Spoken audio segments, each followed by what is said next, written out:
இந்த வீடியோவில் என்னோட பயணிக்க வந்த அனைத்து உறவுகளுக்குமே என் அன்பு வணக்கங்கள்.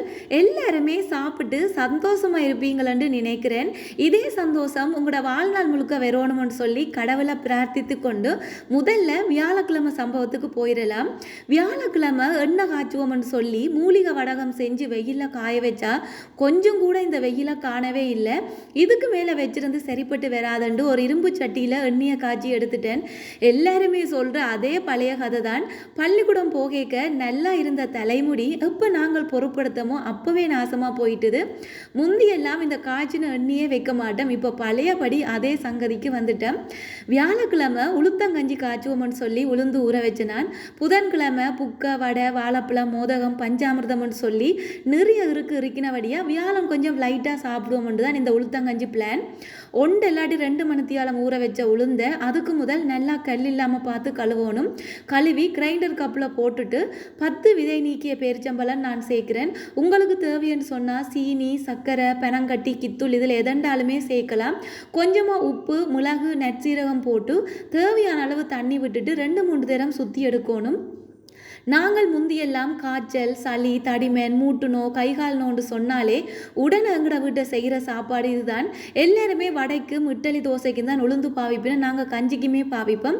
அடுத்தது தேங்காய் பால் ஊற்றேக்க கையாலேயே கிளறி விட்டு கொண்டு இருக்கணும். எல்லாட்டி கட்டியாயிரும். கட்டியான வேலைக்கு அடிப்பிடிச்சிடும். அப்படியே மண் சட்டியோட தூக்கி அடுப்பில் வச்சுட்டு இடவிடாமல் கிளறிக்கொண்டே இருந்தேன். எல்லாட்டி அடிப்பிடிச்சிடும். சில பேர் இதை நல்ல கூலாக தண்ணி பதமாக குடிப்பினோம். நாங்கள் எல்லாம் இதை களியாக தான் குடிப்போம். என்றதை தாண்டி களியாக தான் சாப்பிடுவோம். ஏன்னா இதை நாங்கள் கிண்டி களியாக தான் எடுப்போம். நல்ல வாசமாகவும் சுவையாகவுமே இருக்கும். சாப்பிட்றதுக்கும் ஆரோக்கியமானது கூட. வீட்டில் இல்லையான் தொல்லையே தாங்க இல்லாமல் இருந்தது. வேப்பமிலை மஞ்சள் உப்பெல்லாம் போட்டு புத்து மண்ணோட சேர்த்து அரைச்சி இன்றைக்கு மொழுகீரலாமன்ட்டு வெளிக்கிட்டேன். ஃப்ரெண்டுக்கு கால் பண்ணி அடி வீட்டோரே இல்லையான் தொல்லையாக இருக்குது ஏதாவது ஐடியா சொல்லணும்னு சொல்ல வேப்பங்கொட்டையில் புகை போட சொல்கிறாள். வேப்பங்கொட்டைக்கு நான் அங்கே போக வேப்பமிலை தான் இருந்தது. அதால் வேப்பமிலையை வச்சு இதை மொழுகி எடுத்தாச்சு. மெழுகைக்கு கொஞ்சம் பார்க்குறதுக்கு எனக்கே சகிக்க இல்லாமல் கன்றாவியாக தான் இருந்தது. அடுத்த நாள் பார்த்தா சும்மா அந்த மாதிரி இருந்தது. இந்த வெள்ளிக்கிழமை என்றாலே கூட்டக்கூடாது கழுவக்கூடாது பொறிக்கக்கூடாது வறுக்கக்கூடாதுன்னு சொல்லிவினோம். அதால் வியாழக்கிழமையே என்னால் முடிஞ்ச அளவுக்கு இந்த டிங்கரிங் வேலையெல்லாம் பார்த்து முடிச்சிடுவேன். அதிகமான அளவு வீட்டை மண் சட்டி பானை பாவிக்கிறபடியாக அதிகமாக அது வெடித்து ஓட்டியாகவும் ஆகியிருக்கும். அதில் ஒன்றா கழுவி எடுத்துட்டேன். ஒரு முக்கியமான தேவைக்கு வெள்ளிக்கிழமை என்றாலும் இந்த இளையாந்தொல்லை தாங்க இல்லாமல் இருக்க என்ன செய்கிறது, கொஞ்சமாக லிக்விட் போட்டு நல்லாவே துடைச்சி எடுத்துட்டேன். துடைச்ச 10 நிமிஷத்தில் இளையான் எல்லாம் பரவராண்டு பறந்து வந்து இருந்துடும். இப்போ இந்த பானைக்குள்ளே நிறைய வேப்பமிலை பொச்சு சிரட்டியெல்லாம் போட்டுட்டு சுட அப்படியே நெருப்பை கொண்டு வந்து போட்டுட்டேன். கொஞ்ச நேரத்தால் வீடே வேப்பமிலை வாசமாக இருந்தது. என்னாலேயே நிற்கலாமல் இருந்தது. பிறகு அப்படி இளையான் வரும். இளையான் அப்படியே காணாமல் போயிட்டுது. கோலம் போடுறது எனக்கு விருப்பம். பச்சரிசி மாவில் கோலம் போட்டால் எறும்பு வந்து சாப்பிடேக பார்க்குறதுக்கு மனசுக்கு அவ்வளவு நிம்மதியாக இருக்கும்.